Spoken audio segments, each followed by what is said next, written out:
নমস্কার বন্ধুরা, মুনিয়ার রন্ধনশৈলী চ্যানেলে আপনাদের সবাইকে স্বাগত। আশা করি আপনারা সবাই খুব ভালো আছেন। বন্ধুরা, বিকেলে চায়ের সঙ্গে একটু টানা হলে কি জমে? আর এমনও হয় যে সবসময় বাইরে যাওয়া সম্ভবও হয় না। আর সেই জন্য মাত্র 15 মিনিট সময়ের মধ্যে আমি তৈরি করে নিলাম দারুণ খাস্তা এবং মুচমুচে টি টাইম এই স্ন্যাক্সটা। আর এই স্ন্যাক্সটা একবার যদি আপনারা তৈরি করে নেন তাহলে অনেক দিন পর্যন্ত এটা আপনারা রেখে স্টোর করে খেতে পারবেন। তবে তৈরি করার পর দেখবেন বেশি দিন কিন্তু স্টোর করা থাকবে না, খুব তাড়াতাড়ি এটা শেষ হয়ে যাবে। চায়ের সাথে এই স্ন্যাক্সটা খেতে কিন্তু দারুণ ভালো লাগে। তবে চা ছাড়াও শুধুই যদি আপনারা বাচ্চাদের এগুলো খেতে দেন, দেখবেন নিমিষের মধ্যে বাচ্চারা এগুলো শেষ করে ফেলবে। এমনকি এই স্ন্যাক্সটা আপনারা কোথাও ট্রাভেল করার সময় তৈরি করে নিয়ে যেতে পারবেন। এবার দেখুন বন্ধুরা, স্ন্যাক্সগুলো কতটা মুচমুচে আর খাস্তা হয়েছে যে হাতে হালকা করে চাপ দিলেই গুঁড়িয়ে যাচ্ছে। চলুন বন্ধুরা, আর বেশি কথা না বলে চটপট রেসিপিটা শুরু করি। এর জন্য এখানে আমি হাফ কাপ ময়দা নিয়েছি। এখন এর মধ্যে দিয়ে দিচ্ছি বেশ কিছুটা কাসুরি মেথি। কাসুরি মেথির পর এখন এখানে দিয়ে দেবো হাফ চা চামচ গোলমরিচের গুঁড়ো। এবার দিয়ে দিচ্ছি 1 টেবিল চামচ সাদা তিল। তিলের সাথে এখানে দিয়ে দিচ্ছি হাফ চা চামচ কালো জিরে। নুন দিয়ে দিচ্ছি হাফ চা চামচ। এখন ভেজিটেবল অয়েল দিয়ে দিচ্ছি 2 টেবিল চামচের মতো। আপনারা চাইলে এর পরিবর্তে ঘিও দিতে পারেন। নাও টাইম টু মিক্স। ময়দার সঙ্গে সমস্ত উপকরণ খুব ভালো করে মিশিয়ে নিয়েছি। এবার একটু একটু করে জল দিয়ে একটা সেমি সফট ডো তৈরি করে নেব। ময়দা মাখার সময় আমি জলটা কিন্তু একেবারেই দিয়ে দিই না, বারে বারে দিই, তাহলে ময়দা মাখাটা একদম ঠিকঠাক হয়। আপনারাও চেষ্টা করবেন এভাবেই ময়দাটা মাখতে।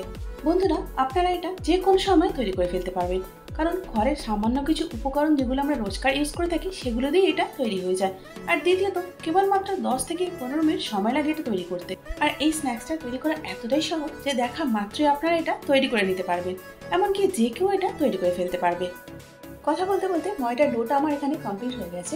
আর দেখুন, এটা একটা সেমি সফট ডো হয়েছে। এবার এটাকে আমি 5 মিনিটের জন্য সাইডে রেখে দেবো।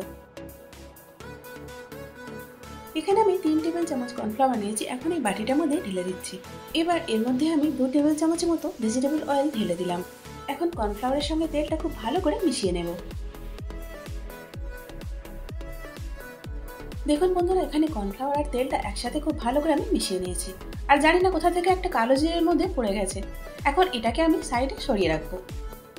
এখানে চাকির ওপর আমি সামান্য পরিমাণে ময়দা নিয়ে নিয়েছি। আর মেখে রাখা ডো থেকে আমি কিছুটা অংশ নিয়ে নিয়েছি। এবার এটাকে আমি একদম পাতলা করে বেলে নেব।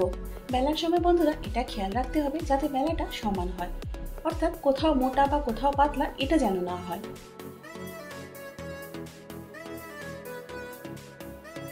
দেখুন বন্ধুরা, লেচিটা আমি কতটা পাতলা করে বেলে নিয়েছি, প্রায় ট্রান্সপারেন্ট হয়েছে। এরকম পাতলা করে কিন্তু এটা বেলে নিতে হবে। এখন এই রুটিটার উপরে কর্নফ্লাওয়ারের যে স্লাইডটা আমরা আগের থেকে তৈরি করে রেখেছিলাম সেটা লাগিয়ে দেবো। আর এমনভাবে লাগাতে হবে যাতে রুটির কোনো অংশ বাদ না যায়। আর এতে করে কিন্তু স্ন্যাক্সগুলো খাস্তা হবে। এবার বেলে নেওয়া রুটির যে কোনো একটা সাইড থেকে যেভাবে ঠিক আমি রোল করছি একটু দেখুন বন্ধুরা, আপনারা লক্ষ্য করে, তাহলেই বুঝতে পারবেন। এভাবে কিন্তু রোলটা করে নিতে হবে। তো দেখুন বন্ধুরা, এখানে আমার রোলটা হয়ে গেছে। এবার হাতে করে এভাবে আমি একটুখানি হালকা করে প্রেস করে নিচ্ছি। এবার স্ন্যাক্সগুলো তৈরি করার জন্য রোলটার থেকে ছোট ছোট টুকরো আমি কেটে নেব।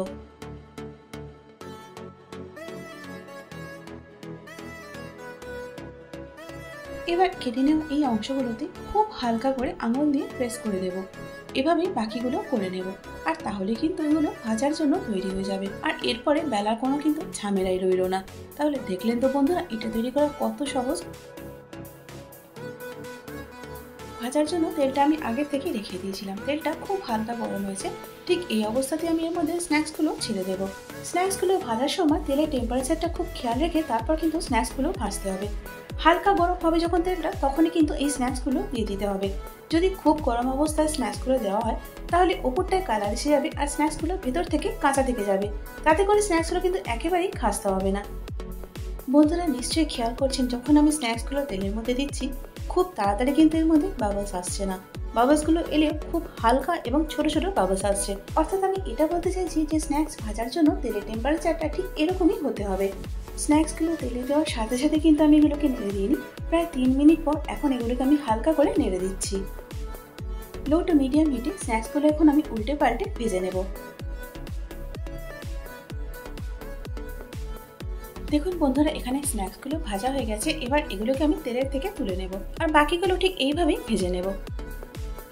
তাহলে দেখলেন তো বন্ধুরা, কত সহজে আর কত কম সময়ের মধ্যে আমরা তৈরি করে ফেললাম টি টাইম এই স্ন্যাক্সটা। খেতে কিন্তু এটা খুব সুন্দর লাগে। আপনারা এটা অবশ্যই একবার ট্রাই করুন। আর আপনাদের কেমন লাগলো আমাকে কমেন্টস করে জানান। আশা করি আজকের ভিডিওটা আপনাদের ভালো লেগেছে। যদি ভালো লেগে থাকে তাহলে একটা লাইক করে দিন আর তারই সাথে বন্ধুবান্ধব এবং পরিজনের মধ্যে শেয়ার করে দিন। আর এরকমই সহজ ও ঘরোয়া রান্নার রেসিপির জন্য আমার চ্যানেলটাকে সাবস্ক্রাইব করে আমার পাশে থাকুন। তার সাথে বেল আইকনটাও প্রেস করে দিন, যাতে করে আমার পরবর্তী ভিডিওর আপডেটটা সবার আগে আপনি পেয়ে যান। এতক্ষণ সঙ্গে থাকার জন্য অনেক ধন্যবাদ।